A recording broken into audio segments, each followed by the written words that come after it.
Joining me now are Ben Basler, Senior Director, Product Management, Telco and Edge Cloud at VMware, and also Patrick Kelly, who is Founder and Principal Analyst at Appledore Research. Ben, very nice to meet you, and Patrick, good to see you again. Good to see you, Guy. Good to see you. Patrick, can I start with you first? And that is, why is AI attracting more attention today? Can't operators use the same technology they're already using? Yeah, Guy, we've kind of looked at this market. We did some recent research. There's three things going on. One is data is more accessible, certainly in the communication service providers environment. And probably most people have heard of the V's, volume, variety, and velocity. There's a lot of data out there. So AI needs data to train the models. And probably more importantly, you need a continuous feed loop into the AI engine to improve business outcomes. Second thing is the compute technology, the processing power and the affordability to run on machines now.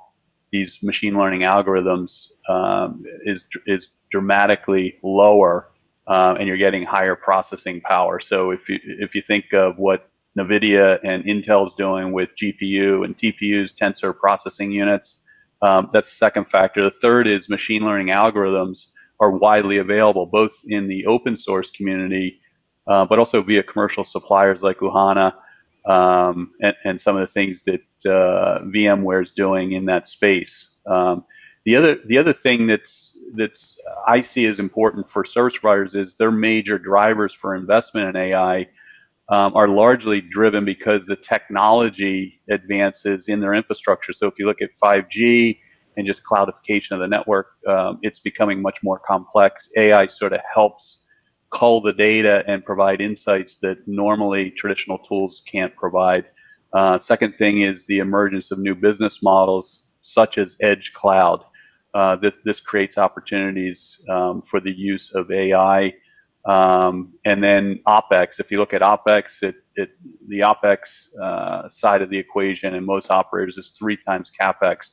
So what they're looking to do is utilize AI to lower their overall operating expenses. And Ben, what are you seeing? Why is AI attracting so much attention today?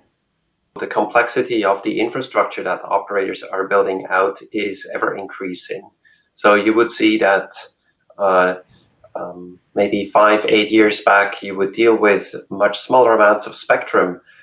Today, operators have 5, 6, 7 frequency bands, and even just getting load balancing right across these bands poses completely new challenges that are very hard to control without using artificial intelligence. And Patrick, what are some of the key focus areas in network operations and planning for CSPs in AI? Yeah, Guy, I think the use cases that we see the highest investments in AI probably over the next 2 to 3 years would be in isolating false and service impacting events. So we've seen some use cases where you're getting a 20-fold improvement in that area already today. The other big thing, as I mentioned earlier, is more accuracy in predicting demand of network capacity. So if you look at something like cloud, it's very elastic, it's dynamic. If you can start to predict what your capacity needs are, it helps in that just-in-time model. Some other things in the planning and in the operations area would be looking at fraudulent transactions, as an example, predictive maintenance and avoidance of unnecessary truck roll. It's still a problem with a lot of service providers where they're spending a lot of money doing a truck roll and only to find out that the problem wasn't properly diagnosed. Patrick, I understand you've done some recent research into some of the near-term applications and use cases that you see 4G and 5G advanced analytics enabling.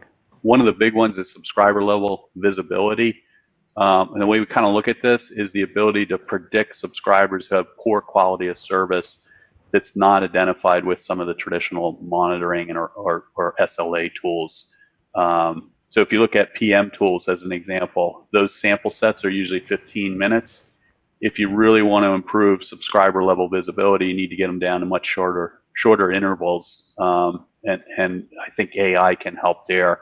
The other thing is interference detection in the RAN. You know, some of these problems that we see in terms of being able to predict interference in the RAN by cell site and which customers are impacted. That's another area I think that's ripe in this space. Thanks. And Ben, there's obviously a lot of areas and applications that can be enabled here through AI. Yeah, that's correct. So on one hand, clearly, as Patrick mentions, there is a lot of subscriber insight that needs to be provided. But at the same time, also, it is the foundation to enable new services. So I'll give you an example. More and more operators have SD-WAN, software-defined wide area network services that they are offering. And these software-defined WAN services, they rely on fixed, but also on wireless connectivity. So think of this as one option of fixed wireless access. So how can you now actually steer traffic intelligently over the wireless network? And it might require much more fine-grained insight. At the same time, it is also enabling what we're doing from a service assurance standpoint. And service assurance really driving it much more end-to-end. And so I'll take the example of a well-known service such as Voice over LTE, where today you would see that there is a lot of focus on monitoring that service on the core side. So your virtualized IMS, how is it performing? You might be looking at SIP traces and such. Customers, however, realize, or the communication service providers, they realize that such a service comprises of many parts. The user equipment itself, your cell phone, the radio access network, the mobile backhaul, all the way into a more centralized location where you would see a underlay network, a overlay network, a hypervisor, the virtualized IMS. This is a long chain of services, and to really understand how the end-to-end service experience is, many systems actually need to be monitored. And so it becomes crucial to marry such data, to collate such data together to get a complete view on the customer experience. So Ben, can you discuss some actual deployments? Yeah, certainly. I will reference a large tier 1 network operator in the Asia-Pac region, nationwide deployment with north of 10,000 DNOBs, GNOBs.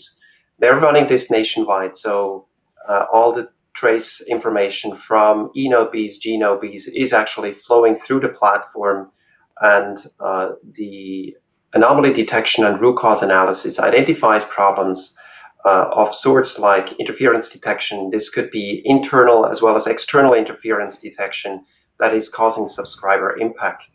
But it could also be in very congested areas where load imbalance effectively is detected, and root cause and recommendations are being done to actually balance certain parameters or configure certain parameters, such as subscribers that are further away from a cell core get balanced sooner to a lower frequency band. So there are also data science applications for this particular customer, where we are seeing that data science teams actually would want to do then also post analysis, so batch analysis on top of their data lake. But the real-time aspect of the platform is very front and center.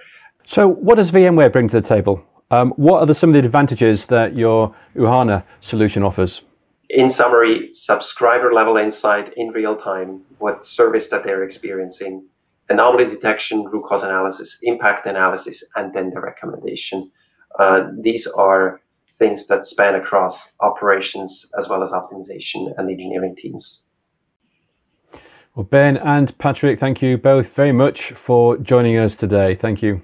Thank you, guys. Thank you very much.